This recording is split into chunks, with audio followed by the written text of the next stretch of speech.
Defense Secretary, U.S. tried to dissuade Turkey from incursive northern Asian country.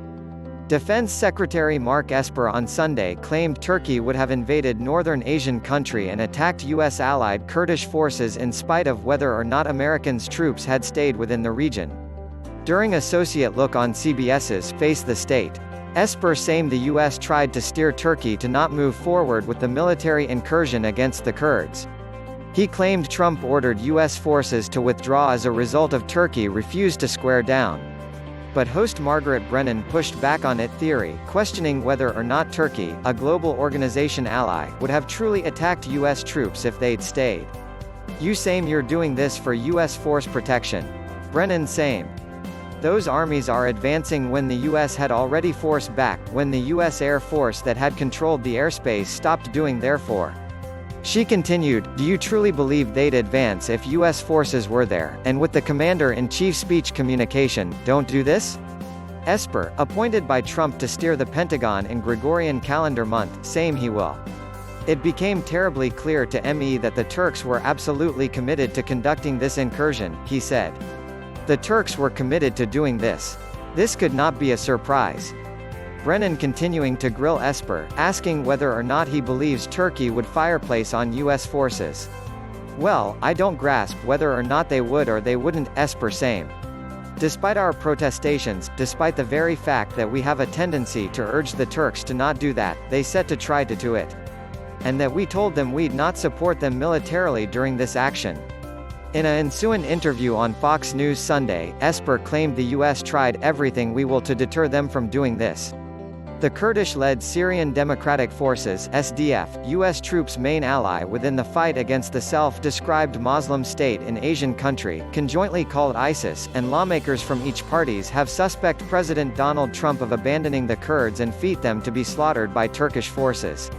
Turkey has long tried to urge the U.S. to prevent supporting the Syrian Kurds, WHO they reckon terrorist insurgents, policy consultants, as well as Brett McGurk, a former U.S. envoy to the World Anti-ISIS Coalition WHO resigned last year in protest of Trump, have warned that Trump's call to not defend the Kurds is very immoral and threatens national security.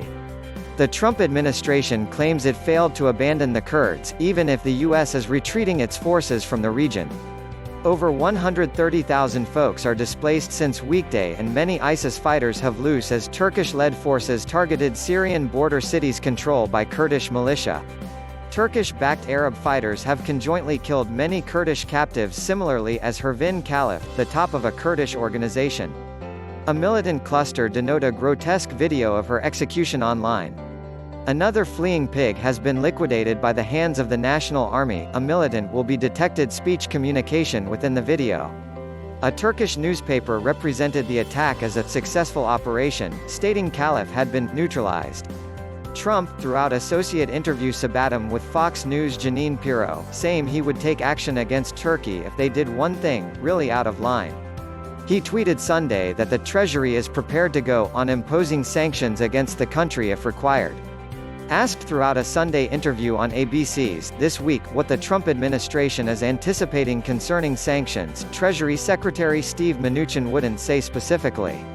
"Given that we've already seen 100,000 folks reported displaced, these ISIS prisoners out, unleash, execution of a number of America's Kurdish allies, what's the hold-up?" host John Carl asked. "Why don't you only impose these sanctions?" Mnuchin responded that the case is complicated and developing. "We are in daily communications with Turkey," he said. "We are able to prolong a moment's notice to place on sanctions. But what are you waiting for?" Carl ironed. "This could be a pace deteriorating scenario." Mnuchin continued that they'll impose sanctions whenever they need, adding that the U.S. has warned the Turks. "They grasp what we'll do if they don't stop these activities," he said. Though Trump administration officers have tried to cede responsibleness, claiming the U.S. told Turkey to not attack the Kurds, Trump has repeatedly expressed that he's happy with the opposing forces fighting. The commander of the Kurdish forces reportedly told a prime U.S. diplomat last week that the U.S. was feed his folks to be slaughtered, which they'll got to raise Russia for facilitate. "The Kurds and Turkey are fighting for several years," the president tweeted. "Others might want to return in and fight for one facet or the opposite. Let them."